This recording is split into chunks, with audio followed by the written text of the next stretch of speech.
Hi there folks, it's Rodrigo here. How is everyone doing? As some of you know, I have recently finished a cycling journey across the US for nearly 5 months. I crossed from east to west, starting in Washington DC and ending in San Francisco, California. In the end, I biked over 5,700 miles, or the equivalent to 9,200 kilometers. And I have climbed more elevation than I can count. Well, I'm not here to talk about the trip itself. I've been sharing my experience in other videos here on YouTube, but this one is dedicated to my bike setup. Since I didn't own a proper bike and any of the accessories I needed for a multi-day bike trip, one of the biggest challenges I faced was figuring out how to balance quality and budget. Let's then talk about the factors I considered when deciding what to specifically buy. First, cost. Since I had budget constraints, cost was obviously an important factor for me. There are costly bikes out there, and even if you buy them used online, they can get pretty expensive. And on top of that, I still needed to buy all the gear for such a long journey. So I had to find that sweet spot between affordability and quality, making sure I wasn't sacrificing on the essentials. Next, I considered durability. How well would my gear hold up on the road? When you are on a long trip, the bike is going to take a beating. I knew it would fall over a few times. I would have to lean it against trees, fences, and rough surfaces. The peace of mind knowing that my gear would withstand all of that was really important. Then, weight and size came into play. Could I balance having enough space for everything I needed while keeping the weight manageable? Since I plan to be self-sufficient, go camping, cooking my own food, and being in the outdoors as much as possible, I needed plenty of space, and lots of it. But I also needed my gear to be light because, let's face it, a heavy load can make a long ride feel like a torture. Waterproofing was another huge aspect. Would my gear stay dry in the rain?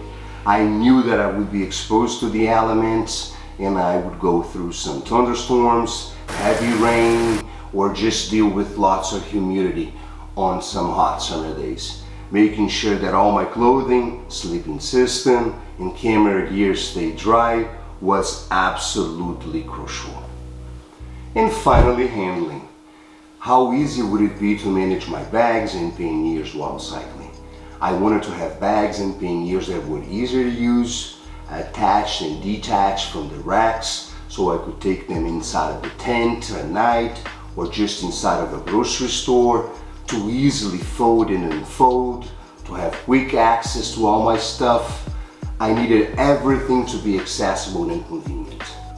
And after doing lots of research, since I would be riding mostly on paved roads and I was planning to carry some load with me, I decided on a touring setup rather than a bikepacking one, which is commonly much lighter, focused on bags rather than panniers, and mostly used off-road.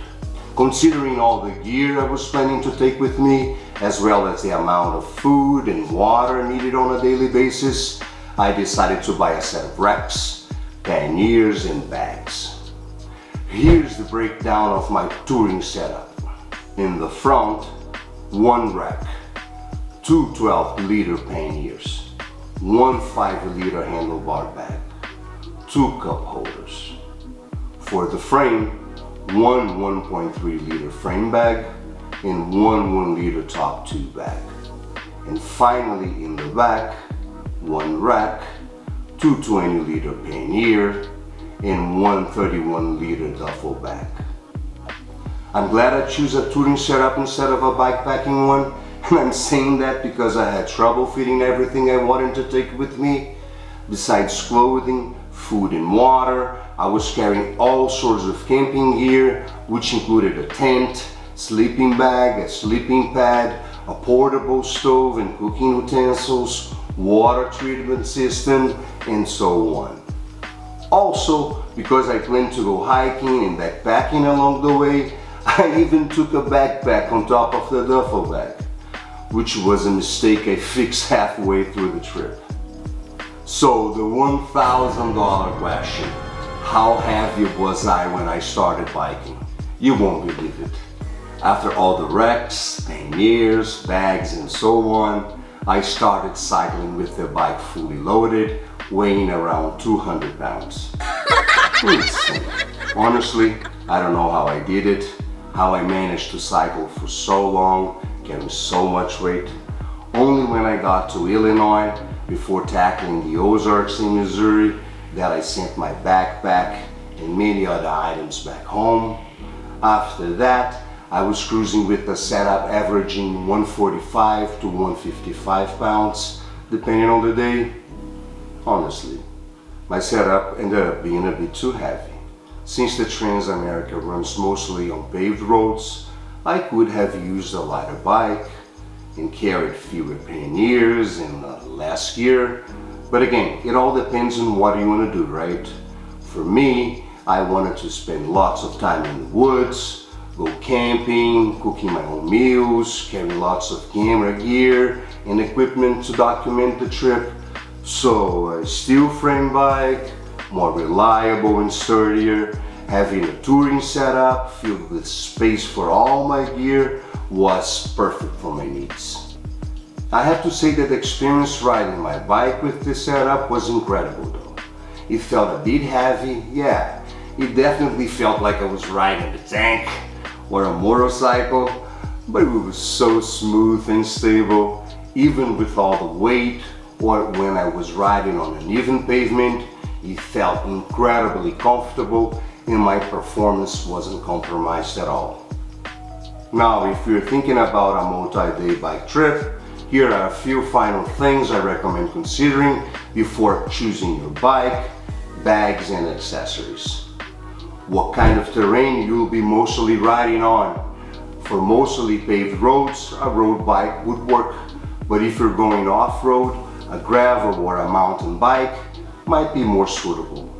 How much gear are you planning to carry with you?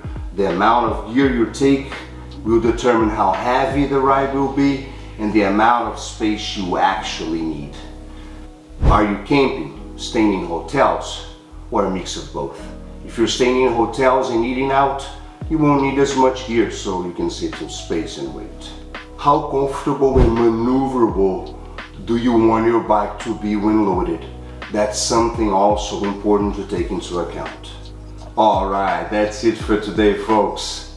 You can find my full bike setup as well as links to some of the items I took on this trip in the description below.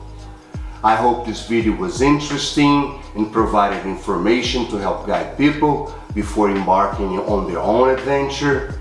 Remember, this is all based on my own personal experiences and research. If you found this video helpful, don't forget to hit the like button, subscribe for more tips, and share it with anyone who might be gearing up for a bike tour.